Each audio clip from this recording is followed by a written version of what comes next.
Okej, dy mendime të shkurtra tani që Big Brother mbaroi.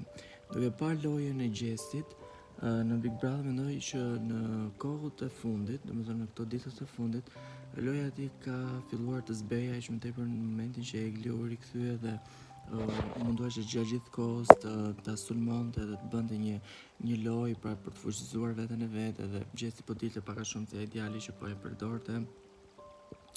i përdorte goca domethënë për të bërë lojën e tij dhe nuk kishte asnjë lloj ndjenje dhe po e humte pak atë terrenin e vet në shtëpi, fakti që gjithashtu edhe në debate nuk arrinte të diskutonte shumë fort. Pikërisht shpulla ishte momenti kur Gjestin e riktheu edhe një herë dhe e shpalli fitues absolut. Për shkak unë mendoj që Jozi i ka bërë një nder në thonjza me atë që veprimin që bëri dhe ishte ai që e shpalli fitues.